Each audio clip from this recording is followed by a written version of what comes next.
You did mention physics as the first starting point. So, general relativity allows for wormholes. They technically can exist. Do you think those can ever be leveraged by humans to travel faster than the speed of light? Well, or are you saying the wormhole thing is debatable. We currently do not know of any means of going faster than the speed of light. There is there are some ideas about having space, so you can only move at the speed of light through space, but if you can make space itself move, that's warping space. Space is capable of moving faster than the speed of light. Right. Like the universe in the Big Bang, the universe expanded at much more than the speed of light by a lot. Yeah. But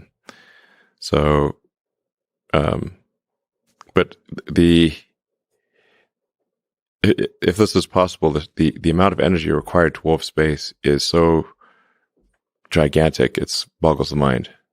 So all the work you've done with propulsion, how much innovation is possible with rocket propulsion? Is this, you've seen it all, and you're constantly innovating in every aspect. How much is possible? Like, how much can you get 10x somehow? Is there something in there in physics that you can get significant improvement in terms of efficiency of engines and all those kinds of things? Well, as I was saying, like really the holy grail is a fully and rapidly reusable orbital system. So right now, the Falcon 9 is the only reusable rocket out there.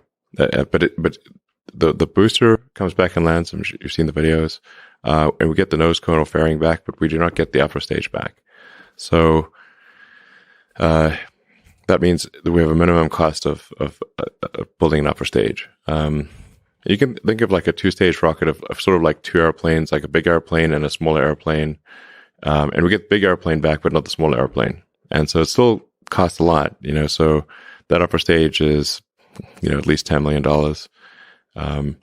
And then the degree of the booster is not as rapidly and completely reusable as we'd like, nor are the fairings. So, our kind of minimum marginal cost, not counting overhead per flight, is on the order of $15 to $20 million, maybe. That's extremely good it's by far better than any rocket ever in history. But with full and rapid reusability, we can reduce the cost per ton to orbit by a factor of 100.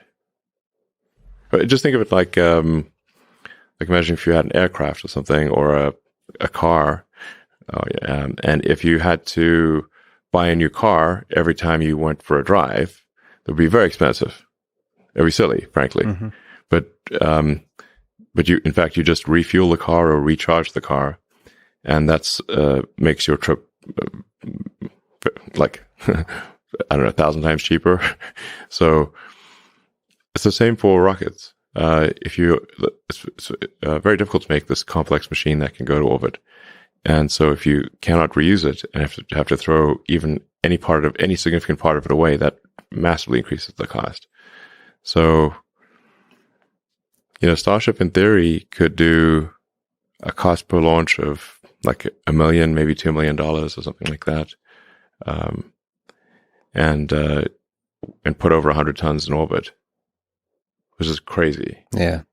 So that's incredible. So you're saying like it's by far the biggest bang for the buck is to make it fully reusable versus like some kind of brilliant breakthrough in theoretical physics. No. There's no brilliant break. No, there's no. You're going to make the rocket reusable. This is an extremely difficult engineering problem. Got it. But no new physics is required.